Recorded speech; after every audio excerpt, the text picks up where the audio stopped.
Hey guys, it's Mars. Welcome back to Harpies in the Trees, where I review horror books with a supernatural focus. In today's video, we have a book haul, and this book haul is a little bit special because I asked subscribers to tell me what I should go and get. So I had a budget, kind of a small one, but I did get some really cool books based on your recommendations. I wanted to share with you a teaser video I did for Regina St. Clair for her new book, Carni, and you have to check this book out. It sounds so scary and creepy, and if you like clowns and dark carnivals and all like that type of theme, this is going to be for you. I had so much fun in making the promo video. It came together so easily, and I think it's kind of chilling and spooky. It has all of these things that I love, like abandoned Ferris wheels and clowns and, you know, just kind of creepy clown music and stuff. So I hope you like it, and you should definitely pick up the book if it's calling your name. Be sure to like and comment down below and subscribe if you would like to get more videos from me that are horror book focused with a nice little supernatural obsession.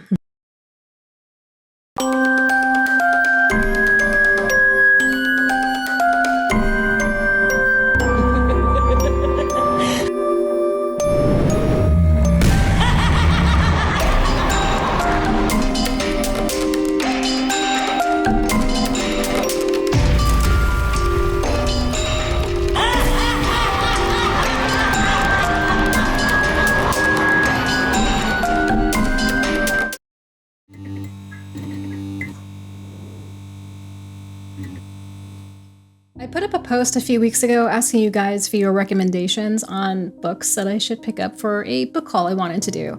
And I gave you a few requirements of what I was looking for. I think it was like haunted, paranormal, dark mystery, serial killery, that type of thing. And the first recommendation was from Nathan Babes, who suggested The Whistling by Rebecca Netley.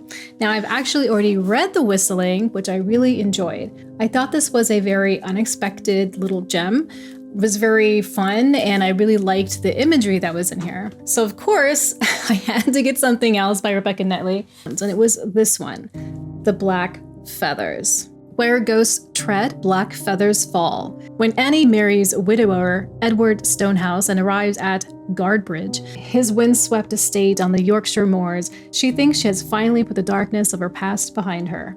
She is mistaken.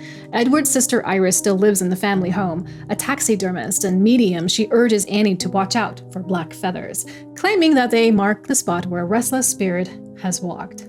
At first, Annie dismisses her warnings and the black feathers she finds in the house. But one night, she cannot ignore two horrifying words drawn on the mirror in her bedroom. See me. What exactly happened to Edward's first wife and young son? Why is his sister so disturbed? And what does this ghostly visitor want with Annie? Black Feathers does have some common lines here with The Whistling. We can see that it is a young woman who comes to a new place trying to start a new life, which happens here to a nanny. We also have some family members who are disturbed and have children and their secrets and things that need to be figured out, and we have this here. However, I love this type of setup. I know it can be a little bit overdone for most people, but I really like that. And because of the imagery and just the really cool imagination that's in here, it just really sets it apart from just some kind of humdrum haunted house tale. I also love how the font in here is like so big, because you feel like you're just like racing through this book, right? You're just making moves. It's just so easy to read. It feels really good and rewarding in that way. Now, the next recommendation was from Shiny New JB, and they suggested another by Yukito Ayatsuji. I'm not sure if I'm sorry, I butchered that. I did see this in the bookstore that I get books at, but it was very expensive. So I decided to pick up something else instead. And I decided to try The Millhouse Murders. And this is a classic Japanese locked room mystery. It was really funny. My boyfriend was like, what's a locked room mystery? Like, what is that? I'm like, they're in a locked room. I was like, I actually don't even know. So I think this is going to have a feel of like maybe like those 1930s, 40s detective genre, but a little bit modernized, and with this like Japanese flavor to it, I guess. It's really cool. It has a diagram of the house in question, I guess that the mill house that we will be exploring. There is also a list of characters, and this story also takes place in 1985. Let's see what it's about. Ever since a horrific car accident, Fujinuma Kiichi has lived a reclusive existence in the remote mill house, his scarred face hidden behind a rubber mask. Then, one stormy night, the tranquility of his retreat is shattered by gruesome murder, a baffling disappearance, and the theft of a priceless painting. The brilliant Shimada Kiyoshi arrives on the scene, but as he investigates the seemingly impossible events of that evening, death strikes again and again. Can Shimada get to the truth before the killer gets to him? And can you solve the mystery of the Millhouse murders before he does? I know that I won't. I am so bad with detective stories. I've never been like, oh, I know exactly what it is, because if I can guess what it is, then it's not a good one. But anyway, so I'm looking forward to this. I think this sounds really fun. I like that it's set in the 80s as well. It's very aesthetic, very cool, very excited about this. So it's not horror, but it does sound like a very good thriller mystery. Now, Caleb9648 suggested that I get The Howls from the Dark Ages or Between Two Fires by Christopher Beelman, which I talked about in my last Indie Nightmares episode 10. And I really wanted to get them, but they were expensive, especially the Two Fires ones, and Howls from the Dark Ages was only on Kindle.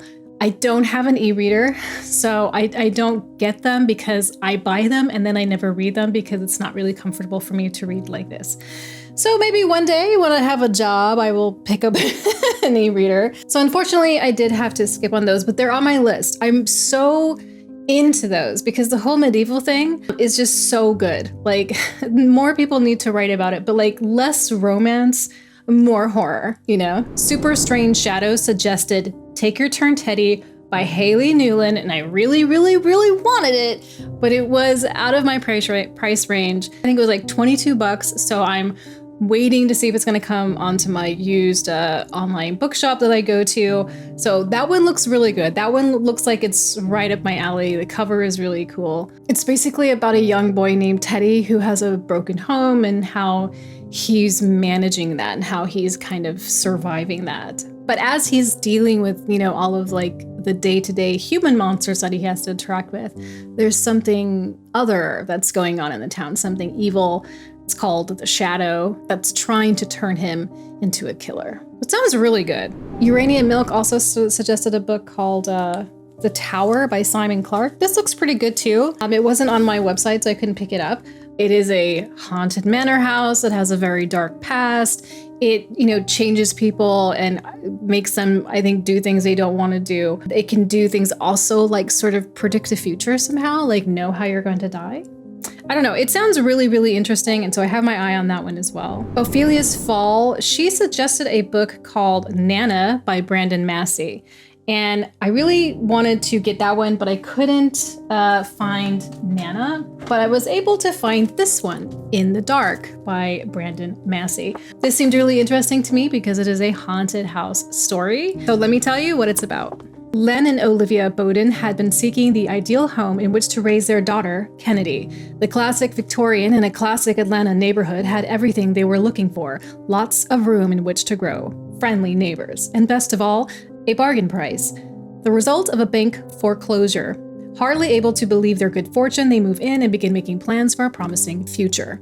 Then the stranger arrives at their front door. An elderly man, strong and imposing in spite of his age, he claims that a con artist deceived him in a mortgage deal. He asserts that the property still rightfully belongs to him, and he demands that they move out within 3 days or else. When they refuse to give in to his demands, they are confident the incident will blow over, and they take assurance in their legal rights to the home. But the disturbing confrontation with the old man is only the beginning. Doors open and shut on their own. Footsteps creak across the old floors, and young Kennedy is convinced that she sees monsters lurking in the darkness. As the incidents worsen, they realize that their very lives depend upon finding out what's really going on. But once they finally discover the shocking truth about the old house and its mysterious former resident, it may be too late. It sounds really good, right? I'm really excited about this. And this is going to allow me to segue into the Reformatory because these two authors actually worked together on a book. I think it was like an anthology. I think it might be mentioned in here because I saw it when I was looking for The Ancestors. So I saw that these two had done some work together, and Casey Powell McCarty 7067 actually recommended the Reformatory. I've been wanting to pick this up. I did see that Mother Horror had a really cool TikTok she put out. She was talking about all of her favorite haunted house books, and she said that this one was legitimately scary. So I'm really interested into reading this one. I like Du's writing. I read The Good House. I thought it was excellent. So I'm really interested to see what's going on here. So I want to read to you the back. It's super short, but I also want to share the dedication afterwards. It says, Jim Crow, Florida, 1950. Following a trivial scuffle with a white boy, 12-year-old Robert Steffens Jr. is sent to the Gracetown School for Boys, but the segregated reformatory is a chamber of horrors, haunted by the boys that have died there. In order to survive the sadistic school warden and the evils meted out in his funhouse, Robert must enlist the help of the school's ghosts, only they have their own motivations. In the dedication, Du has written for Robert Steffens. So this is our main character, Robert Steffens Jr., or is named after. My great uncle who died at the Dozier School for Boys in Marianna, Florida in 1937. He was 15 years old. I'm going to assume there's going to be a lot of truth and self-experiences and history and family history and stuff weaved into this, and it's going to make it pretty powerful and scary. I love like school haunting things, you know, like anything that's sort of like adjacently related to that. I just like it. There's something so chilling about school. Maybe it was because I didn't really enjoy school, you know, when I was younger, and it really wasn't a fun place for me. Now, the last one I have here is from the Eerie Fairy Tales, and this is for Night Film. And she says, I just finished Night Film by Marcia Pessel, and it was so good. 600 pages, but it read fast. So I have been wanting actually to grab this, but I had been holding off because I just saw so many like weird reviews about it. For some reason, I just saw a lot of people being like, I didn't like it for whatever reason, but it's kind of always just kind of stuck there in my mind. And after reading Silver Nitrate, I'm kind of on a film kick now. I don't know if this is like spooky, but it does sound like a thriller mystery, which is cool. I like that too. I did buy the cheapest version though. There were some versions that were really nice, like hardcover and glossy pages and stuff. I just got the cheapest one, but it still has these like special pages on the inside. I don't know what they are. I'm trying not to look at them too much, but they are very interesting and intriguing. And I hope that they are a very cool and immersive part of the story. Let's read what it's about. On a damp October night, the body of beautiful Ashley Cordova is discovered in a Manhattan warehouse. Though her death is ruled a suicide, investigative journalist Scott McGrath suspects otherwise. The last time McGrath got too close to the Cordova dynasty, he lost his marriage and his career. This time, he could lose his mind. What does that mean? Curious. I have one more book that I picked up. It wasn't from the recommendations that you guys gave me, but it was a book that I had seen for a while that I wanted to grab, and I saw it. It was on sale, so I grabbed it, and it's called 8 Ghosts. And this is a collection of short stories that are written by English heritage locations that are known to be haunted. And this is actually put out by the English Heritage, not charity, what do they call them? Like, you know, they're like, they are like the actual company that tries to protect all of these locations. So they put this together, and it just sounds really fun.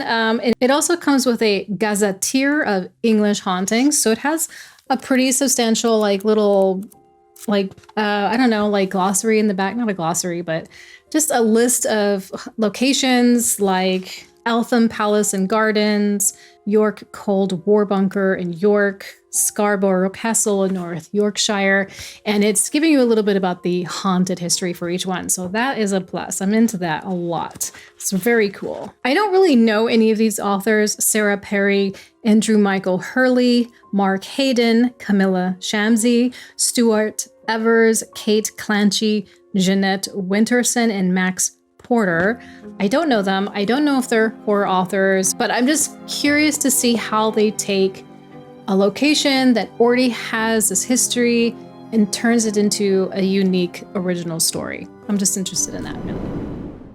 So that was my book haul based on some of your recommendations. Thank you so much for commenting and sharing with me and thinking about a book that you think I might like. I really appreciate that. Be sure to take care of yourself and look out for each other, and I will talk to you next time.